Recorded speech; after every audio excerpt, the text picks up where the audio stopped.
Hi hello good morning. ఈరోజు ఏంటంటే రాత్రి చూపించాను కదా సిస్టర్, తన్ని బస్ స్టాండ్లో ఉంది. తన దగ్గరికి వెళ్తున్నాను. నా స్కూటీ, మై క్వీన్. నాకు చాలా ఇష్టం నా స్కూటీ అంటే.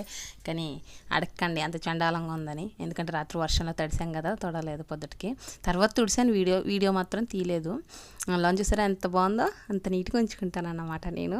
తర్వాత నేను విజయనగరం వెళ్తుంది, తన దగ్గరికి వెళ్ళాను, బస్సు ఎక్కించడానికని వెళ్ళాను. వద్దు తీయొద్దు, వీడియో తీయొద్దు అంటుంది, కానీ తీసేసాను. తర్వాత తను బస్సు ఎక్కించేశాక మా అబ్బాయి తను బస్సు ఎక్కించేసాను, తనకు సెండ్ ఆఫ్ ఇచ్చేసిన తర్వాత మా అబ్బాయి కొంచెం బాగా చదువుతాడు, కానీ ఏంటంటే టీవీకి అడిక్ట్ అయిపోయాడు. టీవీ, ల్యాప్టాప్, ఫోన్ ఇలా అడిక్ట్ అయిపోయాడు. ఇదే ల్యాప్టాప్ చదువుకుంటాడు కదా కొనిస్తే దానికి అడిక్ట్ అయిపోయాడు. ఇప్పుడు ట్యూషన్ ద్వారా అవి మానిపించవచ్చని ట్యూషన్ కోసం చిన్న స్కూల్ పక్కన ఉంటే ఆ స్కూల్కి వెళ్ళి ట్యూషన్ గురించి మాట్లాడడానికి వెళ్ళాను.